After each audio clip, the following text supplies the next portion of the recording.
حافظ صاحب، یہ جو ایران نے اسرائیل پر حملہ کیا ہے، یہ غزہ کے مسلمانوں کے لیے کیا ہے یا ان کا کوئی خود کا ذاتی مفاد ہے؟ اگر غزہ کے مسلمانوں کے لیے کیا ہے تو یہ 5 مہینوں کے بعد ان کو یاد آیا ہے، آپ ان کے بارے میں کیا رائے دینا پسند کریں گے؟ جی بسم اللہ الرحمن الرحیم، بہت اچھا سوال کیا بھائی نے۔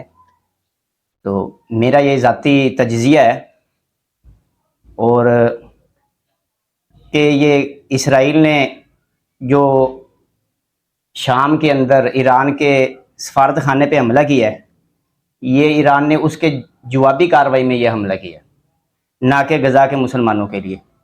اگر غزہ کے مسلمانوں کے لیے ہوتا تو یہ اسی وقت ہوتا جب حماس نے حملہ کیا تھا، جب حماس نے 7 اکتوبر کو حملہ کیا تھا۔ تو اس وقت اگر ایران ساتھ دیتا تو ہم سمجھتے کہ یہ واقعی فلسطین کے ساتھ ہے یا غزہ کے مسلمانوں کے ساتھ ہے۔ ایسا ہرگز نہیں ہے۔ ایران نے جو حملہ کیا ہے یہ اپنی ذاتی مفاد کے لیے کیا ہے، جو ان پر اٹیک ہوا ہے شام کے اندر ان کے سفارت خانے میں، اور یہ بھی ایک سوچی سمجھی سازش کے تحت ہوا ہے، اور اس میں ایران کی بڑی بزدلی ہے۔ یہ بزدلی کیسے ہے؟ اس کی چند وجوہات ہیں۔ پہلی وجہ یہ ہے کہ جب کوئی ملک کسی ملک پر حملہ کرتا ہے تو اس کو اپنا اختیار ہوتا ہے کہ یہ ہر قوم کا، ہر ملک کا اپنی قومی سلامتی کے لیے وہ جوابی کارروائی کر سکتا ہے۔ یہ ایک اقوام متحدہ کی شک ہے کہ وہ 48 گھنٹے کے اندر اندر جواب دے۔ جیسے کہ آپ کو مثال کے طور پر ایگزامپل کے طور پر آپ کو بتا دیتا ہوں، جیسے 2019 کے اندر، فروری 2019 کے اندر جب انڈیا نے پاکستان پر اٹیک کیا تو پاکستان نے فوراً جوابی کارروائی کی 48 گھنٹوں کے اندر اندر، 2 دن کے اندر اندر۔ اور حال ہی میں آپ دیکھ رہے ہیں جب الیکشن کے قریب جب ایران نے پاکستان کے صوبہ بلوچستان پہ حملہ کیا تو پاکستان نے بھی 24 گھنٹوں کے اندر اندر ایران پر اٹیک کیا، جوابی کارروائی کی، اور بتایا کہ یہ ایک خوددار ملک ہے۔ یہ ہر ملک کا اپنا ایک ذاتی حق ہوتا ہے جو کہ اقوام متحدہ کی ایک شک ہے۔ تو ایران نے 48 گھنٹوں کے نہیں بلکہ 10 دن بعد حملہ کر رہا ہے۔ 2 اپریل کو ان کے سفارت خانے پہ حملہ کیا اسرائیل نے شام کے اندر، اور ایران 12 اپریل کو اسرائیل پہ اٹیک کر رہا ہے۔ یہ پہلی وجہ ہے۔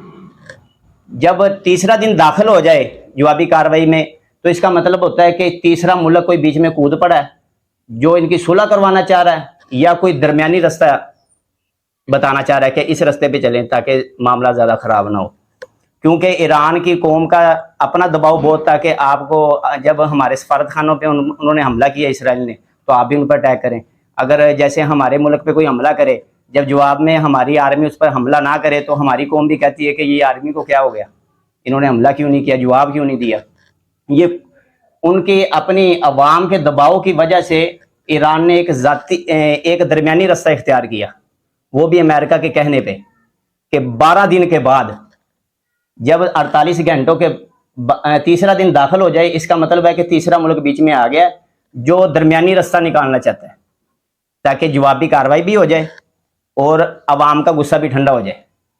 تو بالکل ایسے ہی ہوا کہ اسرائیل کا ایک ٹکے کا بھی نقصان نہیں ہوا، ایک بندہ بھی نہیں مرا 200 میزائل سے۔ تو یہ ساری عوام نے دیکھا ہے، اور اس سے ایران کی بڑی بزدلی ثابت ہوتی ہے کہ ایران نے جو اٹیک کیا ہے وہ 48 گھنٹوں کے اندر نہیں کیا بلکہ 10 دن کے بعد کیا، اور درمیانی رستہ اختیار کیا تاکہ عوام کے دباؤ سے بچ سکے، اور اس سے اسرائیل کا ایک بندہ بھی نہیں مرا۔ یہ پہلی وجہ۔ دوسری وجہ یہ کہ جو میزائل استعمال ہوئے ہیں وہ انتہائی ناقص تھے۔ ان کی سپیڈ 140 کلومیٹر فی گھنٹہ کی رفتار سے، کرولا کار سے بھی کم تھی، جن کو گرانے کے لیے ہر ملک آسانی سے اس کو گرا بھی سکتا ہے۔ تو کئی میزائل انہوں نے گرائے بھی بیچ میں، تو اسرائیل کا کوئی نقصان نہیں ہوا۔ دوسری وجہ یہ ہوئی۔ تیسری اور آخری وجہ یہ کہ جب ایران نے حملہ کرنے کے بعد یہ بھی کہہ دیا کہ اب معاملہ ختم سمجھا جائے گا، اب معاملہ ختم ہے، آپ نے ہمارے سفارت خانے پہ حملہ کیا، ہم نے جوابی کارروائی کر دی۔ یہ بھی صرف اس وجہ سے جوابی کارروائی کی تاکہ عوام کے دباؤ سے ایران بچ سکے، اپنی عوام کے دباؤ سے۔ تو یہ تیسری وجہ ہو گئی۔ اب چوتھی وجہ یہ ہے کہ جب ایران نے ایک بندہ بھی نہیں مارا اور ناقص جو ڈرون تھے وہ استعمال کیے. اگر ایران واقعی میں اسرائیل پہ حملہ کرتا اور ٹارگٹ کرنا چاہتا تو ایران کے پاس اس سے بھی بڑا میزائل ہے جسے ہائپرسونگ کا نام کہتے ہیں, ہائپرسونگ کا نام, جس سے امریکہ بھی واقف ہے, جس کا امریکہ کے پاس بھی توڑ نہیں ہے جس میزائل کا. اگر ایران واقعی اسرائیل سے نفرت کرتا تو اس نے یہ ہائپرسونگ والا میزائل کیوں نہیں استعمال کیا جو سیدھا ٹارگٹ کو ہٹ کرتا. ایسا نہیں ہوا.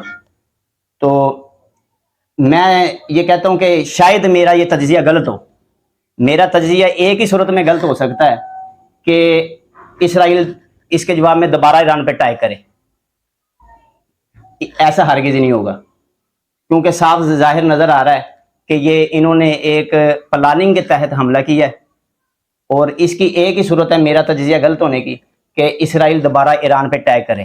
اب دیکھتے ہیں کہ اسرائیل دوبارہ اٹیک کرتا ہے یا نہیں. تو آپ کو لگتا ہے کہ یہ صرف ایک نورا کشتی ہے اور